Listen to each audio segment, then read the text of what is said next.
Baiklah, bismillahirrahmanirrahim. Assalamualaikum warahmatullahi wabarakatuh. Salam sejahtera buat kita semua. Semoga kita dilindungi oleh Allah Subhanahu wa taala, beserta juga salawat kepada baginda Nabi besar Muhammad sallallahu alaihi wasallam, dan juga yang kami hormati kepada dosen yang membimbingi mata kuliah ini. Nah, kami dari kelompok 5 yang berjudul Mikrobiologi Air. Di sini ada 6 orang. Yang pertama itu saya sendiri, Kalim Karabin, kemudian ada Dia Safira, ada Helmi Yahya, ada Intan Fadilah, ada Sela Aprilia Siska, dan Syarifah Raudatul Jinan. Nah, pada permulaan pembahasan mungkin saya akan menjelaskan pengertian dari mikrobiologi lingkungan air. Mikrobiologi lingkungan air adalah suatu ilmu yang mengacu pada studi tentang mikroorganisme yang hidup di air atau yang dapat diangkat dari satu habitat yang lain dengan air. Kemudian pengelompokan mikrobiologi lingkungan itu ada 3. Yang pertama ada lingkungan air laut, kemudian ada lingkungan air tawar, dan yang ketiga ada lingkungan perairan payau. Nah, di mana dari 3 pengelompokan mikrobiologi lingkungan air ini memiliki karakteristik dan cirinya yang masing-masing yang berbeda-beda sesuai dengan situasi kondisi dari lingkungan mikrobiologi pada jenis perairan dari ketiga kelompok tersebut. Kemudian akan dilanjutkan oleh teman saya untuk menjelaskan yang selanjutnya.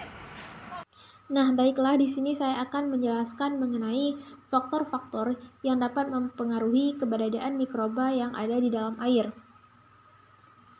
di mana jumlah dan jenis mikroba yang terdapat di dalam air itu bervariasi tergantung dari berbagai faktor.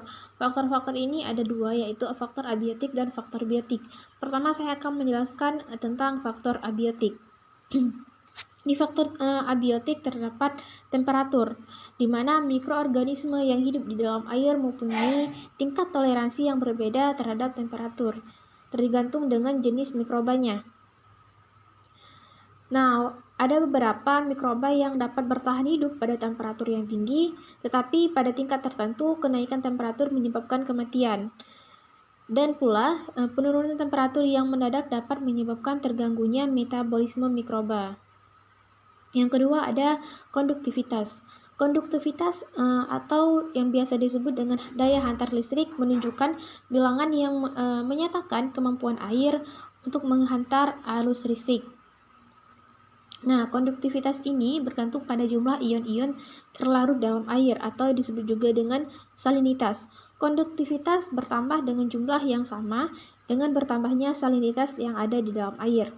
Yang ketiga ada kekeruhan atau yang disebut dengan turbiditas, menunjukkan kadar bahan-bahan yang melayang di dalam air yang dapat mengganggu penetrasi cahaya matahari ke dalam air.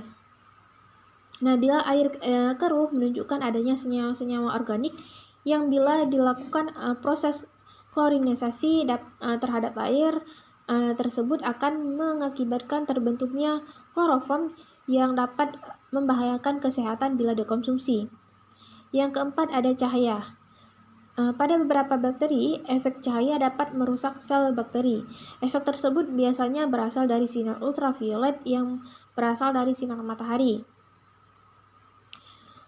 Cahaya merah juga memiliki efek yang menghambat pertumbuhan mikroba. Contohnya pada Micrococcus denitrificans menjadi inaktif dan akhirnya mati karena cahaya. Nah, yang kelima ada derajat keasaman atau pH. Merupakan ukuran daya aktif ion hidrogen di dalam air. Batas toleransi mikroorganisme di air terhadap pH itu bervariasi atau berbeda-beda. Kebanyakan mikroba yang terdapat di air hidup pada pH optimum 6-8, namun ada juga mikroba yang hidup pada pH optimum itu 3. Nah, yang keenam ada DO. DO itu penggunaan oksigen terlarut oleh mikroorganisme untuk mendegradasi zat-zat organik dalam jumlah banyak yang mengakibatkan berkurangnya jumlah oksigen terlarut dalam air sehingga mikroorganisme aerob mati dan mikroorganisme anaerob yang tersisa yang dapat menyebabkan bau bau pada air. Yang ketujuh dan yang terakhir itu ada salinitas. Salinitas di dalam perairan itu dapat diartikan sebagai konsentrasi total ion-ion terlarut dalam perairan. Kehidupan mikroba di air tergantung kepada kemampuan mikroba itu bertahan terhadap salinitas air. Salinitas dapat memperpanjang waktu generasi bakteri dan jamur. Seringkali salinitas juga menyebabkan perubahan morfologi dan fisiologi mikroba. Contohnya ada beberapa bakteri laut yang semula mempunyai bentuk batang atau bentuk koma pada salinitas optimum menjadi lebih panjang pada konsentrasi garam lebih 5% dan akhirnya menjadi bentuk filamen. Yang kedua ada faktor biotik. Faktor biotik ini terdiri dari dua penyebab. Yang pertama ada kompetisi untuk mendapatkan makanan. Kompetisi nutrien antara mikroba memainkan peran dan mempengaruhi mikroflora dalam suatu habitat. Mikroba yang berhasil dalam interaksi dengan lingkungannya adalah mikroba yang lebih cepat mendapatkan nutrien-nutrien untuk sumber makannya. Yang kedua ada interaksi antar organisme. Terdapat 3 jenis interaksi antar organisme yaitu mutualisme, komensalisme, dan parasitisme. Mutualisme adalah bentuk hubungan yang saling menguntungkan kedua belah pihak. Komensalisme adalah bentuk interaksi antara satu organisme terdapat keuntungan, sedangkan yang lain tidak dirugikan, ataupun mendapat keuntungan dua-duanya. Sedangkan parasitisme adalah interaksi bila salah satu pihak terhadap mikroorganisme mendapatkan keuntungan, sedangkan pihak yang lain itu dirugikan. Nah, pada lingkungan perairan terdapat juga mikroorganisme yang mana sama seperti lingkungan yang lainnya, yaitu seperti di lingkungan udara dan juga tanah. Kelompok mikroorganismenya yang hidup di dalam air antara lain seperti bakteri, alga hijau biru, fungi, mikroalga, virus, dan juga protozoa. Yang pertama ada bakteri. Bakteri ini merupakan organisme yang tidak memiliki membran inti sel dan juga termasuk ke dalam domain prokariota, yang mana ukurannya itu sangat kecil. Biasanya ukurannya itu berkisar antara 0,5 sampai dengan 5 mikrometer. Beberapa kelompok bakteri ini dapat menjadi agen penyebab penyakit dan juga infeksi, dan juga beberapa di antaranya dapat juga memberikan manfaat, yaitu di bidang pangan dan juga pengobatan serta industri.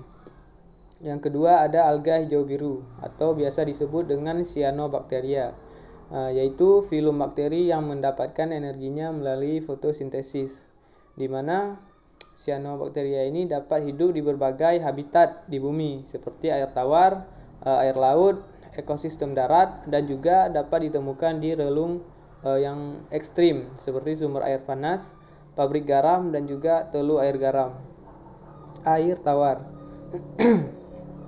Yang ketiga ada fungi. Fungi atau jamur ini merupakan regnum dari sekelompok besar makhluk hidup yang bersifat eukariotik heterotrof yang mencerna makanannya di luar tubuh. Fungi ini bereproduksi dengan cara seksual dan juga aseksual.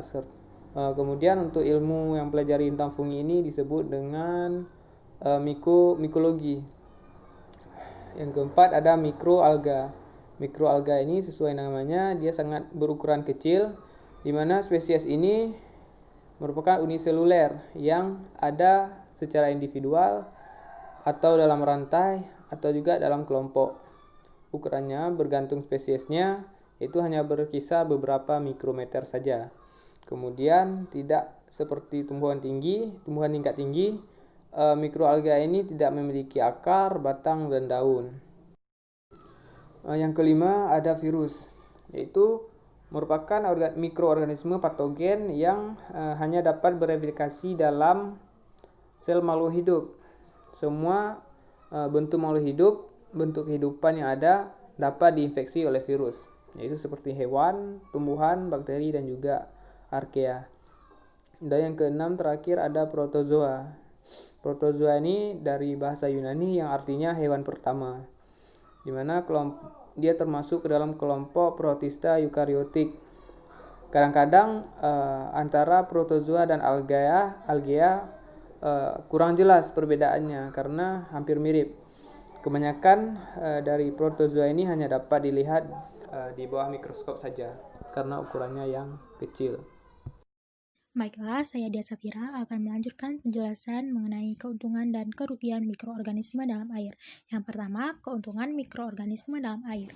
Yang pertama, keuntungannya makanan ikan.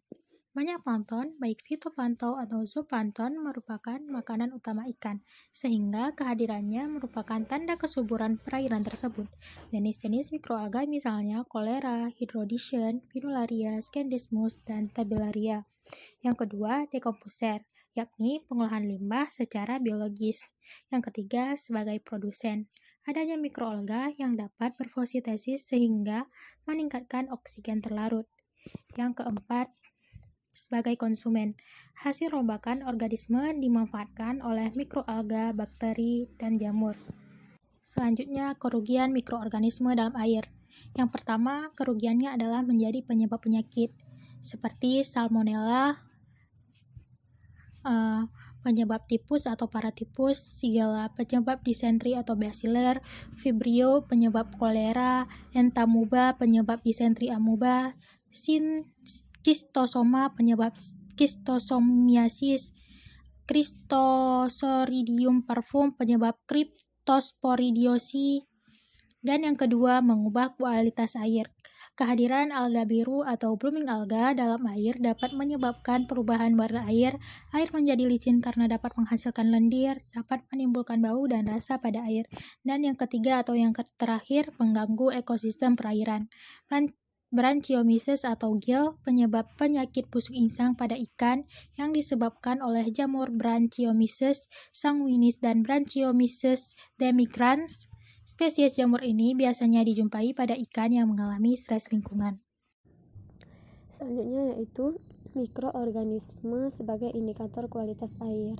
Mikroorganisme indikator ini merupakan jenis mikroorganisme dalam air yang dapat menyebabkan air tersebut tercemar dengan tinja ataupun hewan berdarah hangat.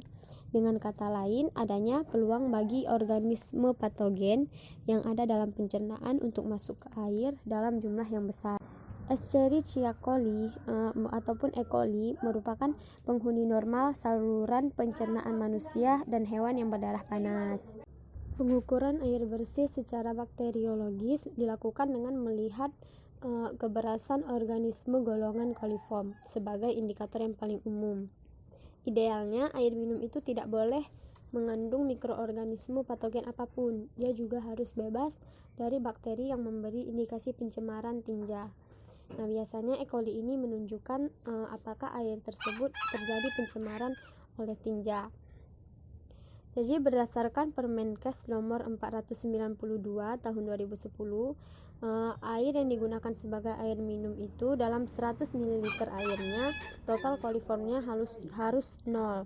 Untuk air bersih yang bukan perpipaan 50/100 ml. Untuk air perpipaan dia 10/100 ml. Kemudian beberapa syarat yang harus dipenuhi oleh mikroba untuk dijadikan sebagai indikator pencemaran air itu dia dapat digunakan untuk berbagai jenis air. Selain itu, mikroorganisme juga harus muncul bila patogen enterik dan sumber polusi muncul.